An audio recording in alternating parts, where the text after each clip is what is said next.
Sulayman alayhi salam, l'un des 4 souverains à avoir dominé le monde, fut également investi de la prophétie par Allah subhanahu wa ta'ala.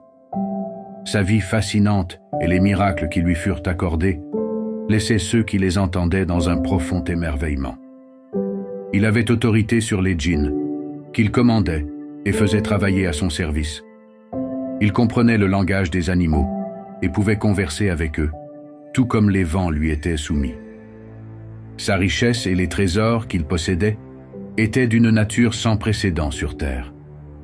À tel point que, même de nos jours, de nombreuses personnes cherchent encore ces trésors. Préparez-vous à découvrir la vie de Sulayman alayhi salam. Imaginez une scène dans votre esprit. Vous sortez de chez vous pour aller au travail ou faire des courses, et là, surprise. Une étrange transformation s'est opérée chez les gens que vous croisez. Les rues sont en proie à un chaos indescriptible. Les visages des passants sont méconnaissables. Certains riment de manière effrayante, tandis que d'autres crient ou attaquent leurs semblables. On pourrait croire être plongé dans une scène de film de zombies. Si vous pensez qu'un tel scénario n'existe que dans les films, détrompez-vous, car il y a des milliers d'années, un événement semblable s'est réellement produit. Mais qu'est-il arrivé à ces gens? Ce que vous allez entendre pourrait vous sembler troublant. Les habitants du monde des djinns avaient franchi la frontière de notre dimension et attaqué les humains. Vous avez bien entendu. Des djinns avaient pris possession des corps humains, semant un immense chaos dans le pays. Cet événement extraordinaire, l'un des plus marquants de l'histoire de l'humanité, eut lieu à l'époque de Sulayman alayhi salam. Cependant, comparé aux autres événements auxquels il a assisté tout au long de sa vie, ces incidents paraissent insignifiants. Plongeons donc dans la vie de Sulayman alayhi salam. En commençant par ses premières années. Nous sommes en l'an 970 avant notre ère. Il y a environ 3000 ans, un enfant vint au monde à Gaza. Ce nouveau-né, qui allait devenir l'un des 4 grands souverains de l'histoire, prit les rênes de son royaume dès son plus jeune âge. Pourtant, personne ne soupçonnait alors qu'il dominerait le monde. Mais ce n'est ni sa royauté ni les richesses qu'il posséderait dès l'enfance qui marquaient sa destinée. Bien plus important encore, il fut choisi par Allah pour être prophète. Même à l'âge de 12 ans, Sulayman se distinguait des autres enfants par son caractère unique. Il était le fils de Daoud alayhi salam, le roi en place à cette époque. Cependant, Sulayman n'était pas le seul fils de Daoud. Il avait 18 frères. Mais alors, comment Sulayman devint-il l'élu parmi eux? Après le décès de Daoud alayhi salam, le règne revint à Sulayman alayhi salam. Mais pourquoi son père, parmi ses 19 fils, choisit-il Sulayman? Daoud alayhi salam, doté d'une grande sagesse et d'une intuition pénétrante, profondément attaché à Allah subhanahu wa ta'ala, décida de privilégier Sulayman parmi tous ses enfants. Cependant, cette décision suscita l'opposition des Bani Israël, car Sulayman n'avait que 12 ans à l'époque. Parmi ses frères, certains étaient plus âgés et physiquement plus forts. Malgré cela, Daoud alayhi salam était convaincu de la justesse de son choix. Afin de convaincre les Bani Israël, il organisa une épreuve publique entre ses fils. Il posa une question. Quelle est la chose dont la droiture rend tout le reste droit, et dont la corruption entraîne la corruption du reste? Chacun des fils donna une réponse selon sa compréhension. Mais une réponse se distingua et conquit l'assemblée. Sulayman répondit « C'est le cœur ». Sa réponse captiva tout le monde.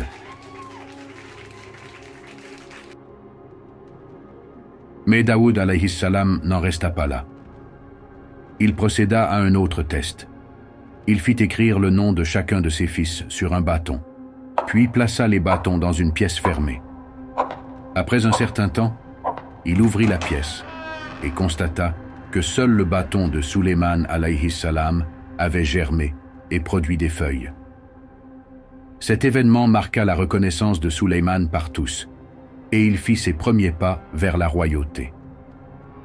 Avant sa mort, Daoud alayhi salam fit asseoir Sulayman face à lui et lui donna des conseils précieux. Ne compte sur personne pour tes besoins. C'est cela la véritable richesse. Ne sois pas envieux des bienfaits qu'Allah accorde aux autres et pas à toi, car c'est là un signe de pauvreté. Travaille pour que chaque jour soit meilleur que le précédent. Évite les actions et les paroles qui nécessitent des excuses. Lorsque tu es en colère, éloigne-toi de l'endroit où tu te trouves. Peu de temps après, dans sa maison, Daoud alayhi salam rencontra l'ange de la mort. Son règne avait duré 40 ans. Il avait conquis Jérusalem et en avait fait la capitale de son royaume, offrant aux Bani Israël leur âge d'or. Désormais, c'était au tour de Sulayman alayhi salam de prendre la relève. Comme tous les prophètes, Sulayman alayhi salam gouvernerait son peuple avec justice. C'est à ce moment-là que commencèrent les événements extraordinaires et mystérieux qui marqueraient son règne. Sulayman alayhi salam, connu dans l'histoire comme le prophète ayant manifesté le plus grand nombre de miracles, s'apprêtait à vivre des moments hors du commun. Avant de quitter ce monde, Daoud alayhi salam remit à Sulayman alayhi salam un objet d'une grande importance, un artefact venu du paradis qu'il avait soigneusement gardé tout au long de sa vie. Une bague, un artefact unique, fut offerte à l'humanité lorsque le premier homme, Adam alayhi salam, se trouvait encore au paradis.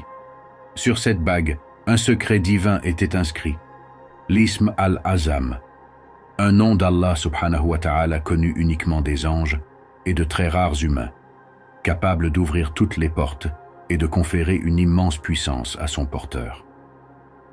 Cette bague fut apportée du paradis à la terre par l'ange Jibril alayhi salam, avec la permission d'Allah. Désormais, elle appartenait à Sulayman alayhi salam. Grâce à elle, il put commander aux djinns, maîtriser les animaux et soumettre les vents à son autorité. Cependant, il ne s'agissait que d'un moyen, une simple voie par laquelle la volonté et la permission d'Allah subhanahu wa ta'ala s'exprimaient, car Allah, en disant seulement « soit », aurait pu tout accomplir directement. Dans ce cas précis, il a voulu illustrer une sagesse particulière en accordant ce pouvoir à Sulayman alayhi salam par l'intermédiaire de cette bague. Les récits entourant cette bague, remplis d'événements extraordinaires, méritent une analyse approfondie. Toutefois, nous réserverons ce sujet pour une autre occasion. Sulayman alayhi salam vivait alors à Beit al-Maqdis, un lieu que nous connaissons aujourd'hui sous le nom de Masjid al-Aqsa. Ce sanctuaire, plusieurs fois détruit et reconstruit au fil du temps, fut autrefois entouré de 12 quartiers formant une ville. Son édification est marquée par un grand mystère. Contrairement à ce qu'on pourrait penser, cet édifice ne fut pas uniquement construit par des humains. En effet, lorsque Daoud alayhi salam était encore en vie, la construction de Beit al-Maqdis avait débuté. Toutefois, il ne vécut pas assez longtemps pour la terminer. Après sa mort, Sulayman alayhi salam convoqua les djinns sous son autorité pour achever la construction. Ainsi, Beit al-Maqdis, connu aujourd'hui sous le nom de Masjid al-Aqsa, fut rapidement complété grâce au travail silencieux des djinns. Selon les récits, les habitants furent stupéfaits de constater que les bâtiments s'élevaient sans aucun bruit de marteau ou de construction. Ce lieu sacré abritait également l'Arche d'Alliance. Cependant, après le décès de Sulayman alayhi salam, Beit al-Maqdis fut détruit par Nabucodonosor, Nebuchadnezzar, qui envahit Jérusalem et la ravagea. Sulayman alayhi salam, en tant que roi et prophète, reçut de la part d'Allah subhanahu wa ta'ala l'un des royaumes et des trésors les plus extraordinaires de l'histoire. Sa richesse légendaire donna naissance à de nombreuses histoires, dont celle qui prétend qu'il serait le dernier prophète à entrer au paradis en raison de ses richesses. Cependant, les savants musulmans s'accordent à dire qu'aucun hadith authentique de notre prophète sallallahu alayhi wa sallam ne soutient cette affirmation. Certains hadiths authentiques rapportés par Tirmidhi et Muslim indiquent que les riches entreront au paradis 40 ans après les pauvres, car leur compte sera plus long à établir. Toutefois, l'ordre d'entrée au paradis n'implique pas une supériorité en termes de rang. Ces récits erronés autour de Suleyman alayhi salam rappellent que seul Allah subhanahu wa ta'ala détient la connaissance absolue. L'un des moyens par lesquels Suleyman alayhi salam accumula une richesse incomparable fut, avec la permission d'Allah, grâce aux djinns. Sous son autorité, il leur confia diverses missions, notamment de plonger dans les profondeurs des océans pour en extraire des perles, enrichissant ainsi davantage ses trésors. Selon les récits de l'Ancien Testament, Suleyman alayhi salam possédait l'un des plus grands trésors que le monde ait jamais connu. Ce trésor, qui contenait des tonnes d'or, continue d'être recherché avec acharnement dans de nombreuses régions du monde aujourd'hui. Dans le Coran, il est également mentionné que les djinns étaient sous les ordres de Suleyman alayhi salam. Allah subhanahu wa ta'ala leur avait donné cet ordre, et ceux qui ne l'exécutaient pas savaient qu'ils seraient confrontés à un châtiment douloureux. C'est pourquoi ils obéissaient, qu'ils le veuillent ou non. Le Coran rapporte également que ces djinns construisaient de majestueux édifices et des bassins pour Suleyman alayhi salam. Cependant, durant son époque, certains des Bani Israël l'accusèrent faussement d'être un sorcier et de pratiquer la magie pour obtenir ses pouvoirs. En réponse à ces allégations, Allah subhanahu wa ta'ala envoya 2 anges, Harut et Marut, sur terre pour enseigner aux gens la différence entre les miracles et la magie. Ces anges étaient une épreuve pour l'humanité. Ils avertissaient chaque personne avant de lui enseigner la magie en disant « Ne pratiquez pas la sorcellerie, car elle conduit au châtiment de l'enfer. » Ce fut un moyen pour que les gens comprennent que les miracles de Suleyman alayhi salam ne relevaient pas de la magie, mais étaient des dons divins. Selon des sources islamiques, Suleyman aurait vécu environ 500 ans. En plus de commander au vent, il possédait, comme son père Daoud alayhi salam, la capacité de comprendre le langage des animaux. Mais au-delà de cela, Suleyman avait le don de converser directement avec eux. Des insectes aux chevaux, des serpents aux oiseaux, il pouvait communiquer avec toutes les créatures. Suleyman alayhi salam avait une armée composée de djinns, d'hommes et même d'animaux. Comme le relate le Coran, alors qu'il avançait avec son armée, il arriva près de la vallée des fourmis. Une fourmi, voyant l'armée approcher, s'exclama « Ô fourmis, entrez dans vos demeures, de peur que Suleyman et son armée ne vous écrasent sans s'en rendre compte. La souveraineté de Suleyman est immense, il risque de vous piétiner. » En entendant ces paroles, Suleyman alayhi salam sourit et répondit à la fourmi « Non, ma souveraineté est éphémère, tout comme ma vie terrestre est limitée. Mais le bonheur apporté par l'unicité d'Allah, Tawhid, est éternel. » À ce moment-là, Suleyman alayhi salam et son armée poursuivaient leur voyage en direction de la Mecque. Alors qu'ils se trouvaient dans une vallée agréable, Suleyman alayhi salam souhaita accomplir sa prière. En inspectant son armée de volatiles, il remarqua qu'il manquait un membre important, la houppe. Cet oiseau, essentiel à ses missions, était introuvable. Ce constat marqua le début d'événements majeurs dans la vie de Suleyman alayhi salam. La houppe était un oiseau spécial, chargé de missions cruciales pour le prophète. Il volait vers des contrées lointaines pour recueillir des informations sur les armées ennemies et les rapporter à Suleyman alayhi salam. De plus, il possédait un talent unique, celui de localiser des points d'eau.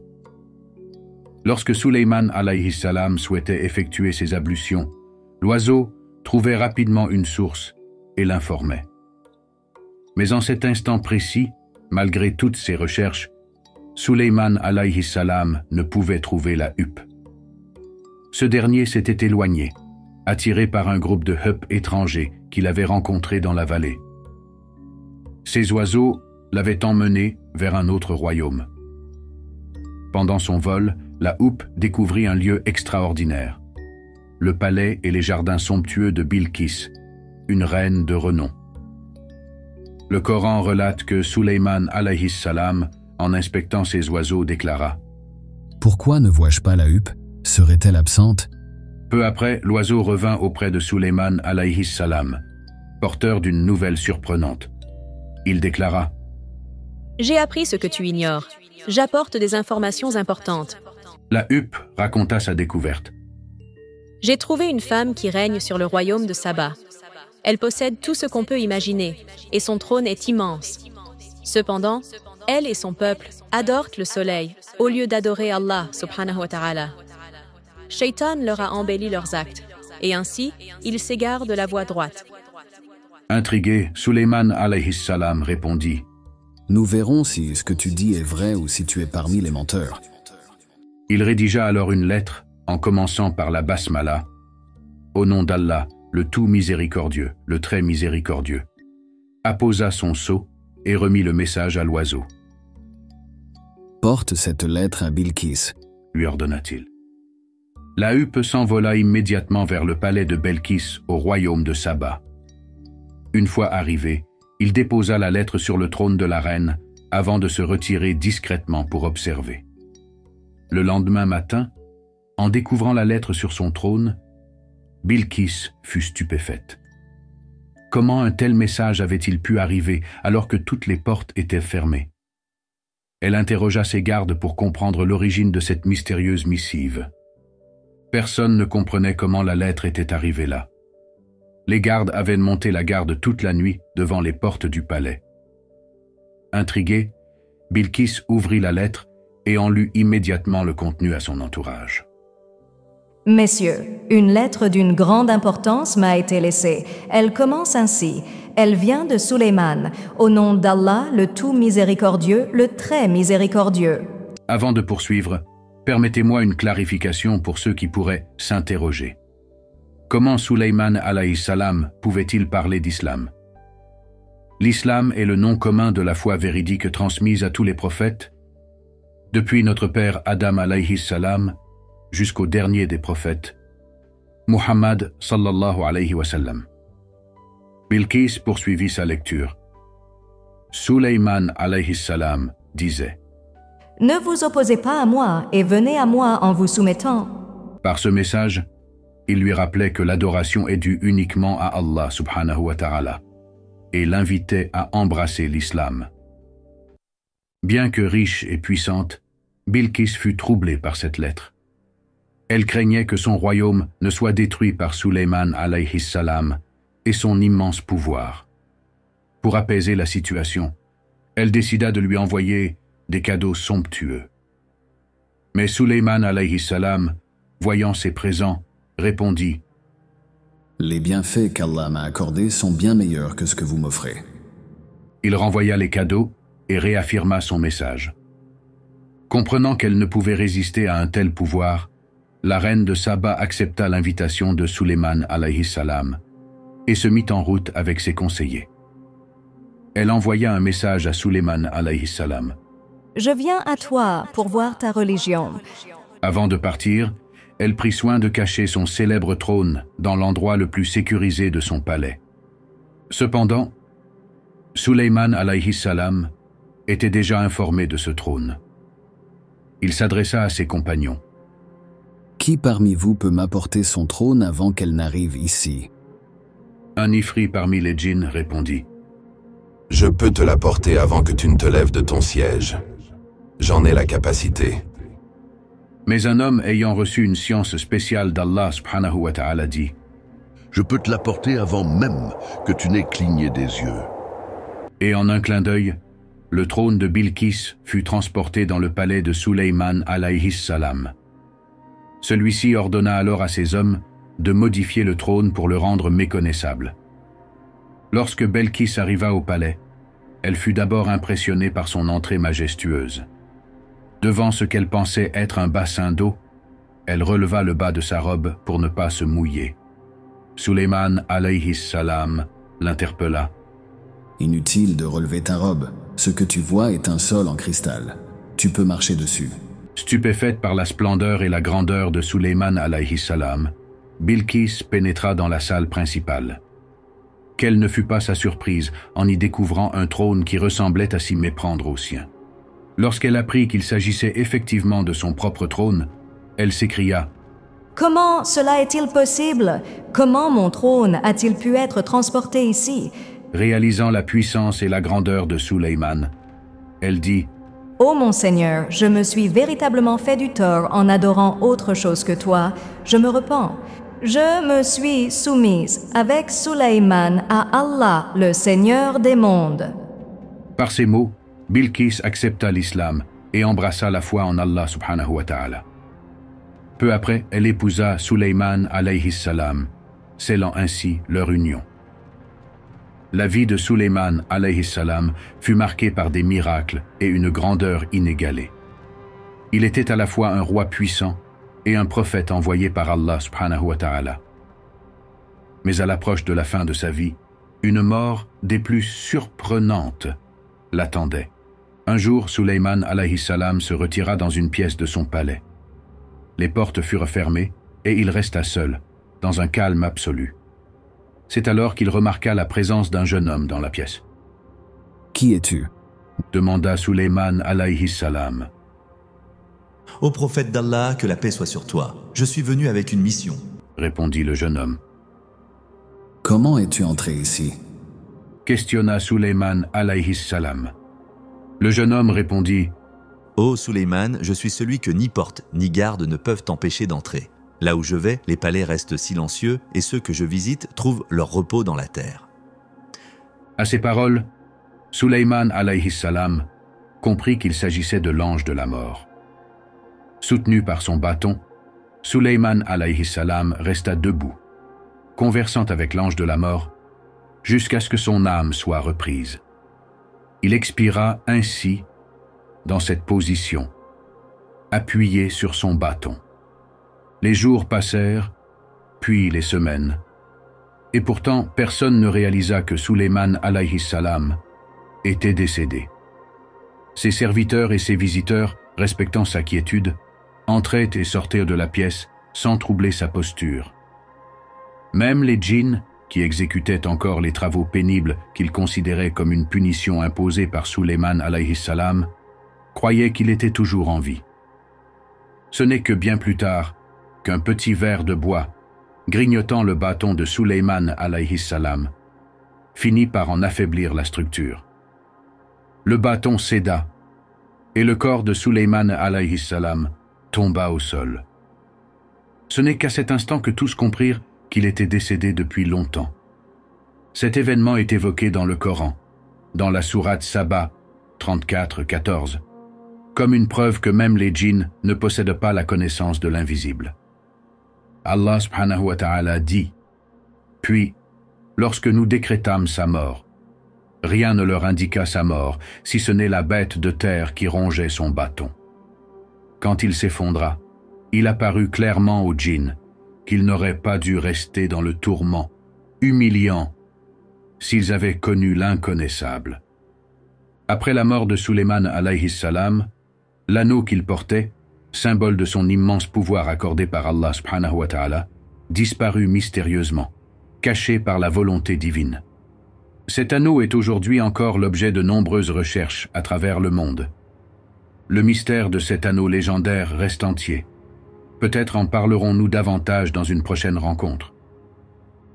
À bientôt si Allah le permet.